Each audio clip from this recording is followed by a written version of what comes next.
Cylinder పై 1000 రూపాయలు పెంచడం, hotel gas cylinder పై down down BJP ప్రభుత్వం. సిగ్గు సిగ్గు గ్యాస్ ధరను పెంచడం,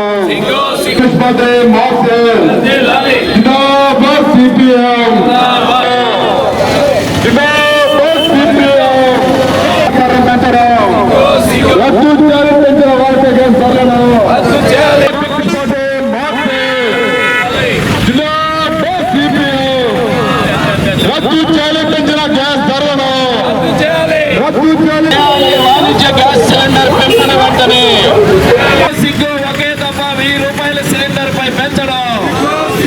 వాణిజ్య సిలిండర్ ధర కేంద్ర ప్రభుత్వం ఒక్క సిలిండర్ మీద 994 రూపాయలు, ఒకే దఫా 994 రూపాయలు పెంచడం అనేది భారతదేశ చరిత్రలో ఇంతవరకు భారతదేశానికి స్వాతంత్రం వచ్చిన తర్వాత ఏ ప్రభుత్వం కూడా పెంచలేదు.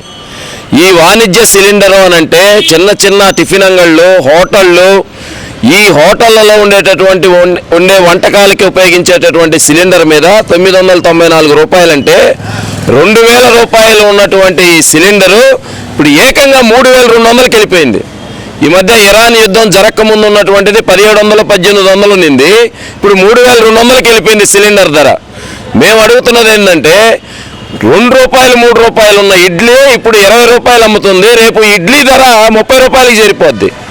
ఈ చిన్న చిన్న టిఫిన్ అంగళ్ళు, బండ్లు, చిన్న చిన్న హోటళ్ళ మీద పెట్టుకొని వేలాది మంది ఈ ప్రభుత్వంతో సంబంధం లేకుండా ఉద్యోగాలు ఇవ్వలేదని చెప్పి ప్రభుత్వాన్ని నిందించకుండా స్వయం ఉపాధి పొందుతున్నారు చిన్న చిన్న హోటళ్లలో. అన్నీ ఉన్న అల్లుడు నోట్లో శనిన్నట్లు మన ఆంధ్రప్రదేశ్కి పుష్కలంగా గోదావరి గ్యాస్ బేసిన్లో, కేజీ గ్యాస్ బేసిన్లో కావలసినంత గ్యాస్ మన ఆంధ్ర రాష్ట్రంకు ఉంది. అయితే దౌర్భాగ్యం ఏంటంటే మన ఆంధ్రప్రదేశ్లో పుష్కలంగా ఉన్నటువంటి గ్యాస్ వనరుల్ని గుజరాత్కి తరలించుకుంటూ పోతుంటే ఇక్కడున్నటువంటి ప్రభుత్వాలు, ఇక్కడున్నటువంటి పాలక పక్షాలు మౌనం వహిస్తూ మోడీకి భజన చేస్తూ ఉన్నారు, నిశ్శబ్దంగా మౌనంగా ఉన్నారు. ఎన్నికలు అయిపోయిన వెంటనే ఈరోజు ఒక్కసారిగా 1000 రూపాయలు పెంచడం అనేది ఇది తీవ్రమైనటువంటి చర్య. తక్షణమే కేంద్ర ప్రభుత్వం ఈ పెంచినటువంటి వాణిజ్య సిలిండర్ ధరను తక్షణమే రద్దు చేయాలి. ఈ రాష్ట్రంలో ఉన్నటువంటి కూటమి పాలక పార్టీలు కేజీ బేసిన్ మీద ఎందుకు మాట్లాడడం లేదు?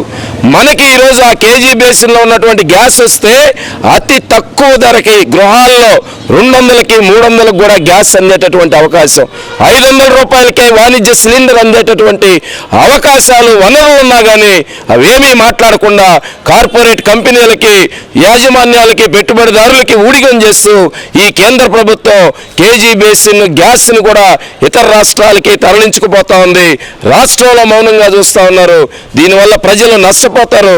తక్షణమే కేజీ గ్యాస్ బేసిన్లో ఉన్నటువంటి ఆ గ్యాస్ని రాష్ట్ర ప్రజలకు ఉపయోగించుకునే దాని మీద దృష్టి పెట్టాలి. పెంచిన ధరను రద్దు చేయాలి. ప్రజలకి సౌకర్యవంతంగా గ్యాస్ సరఫరాను తీసుకురావాలని చెప్పి సిపిఎం పార్టీగా మేము డిమాండ్ చేస్తున్నాం.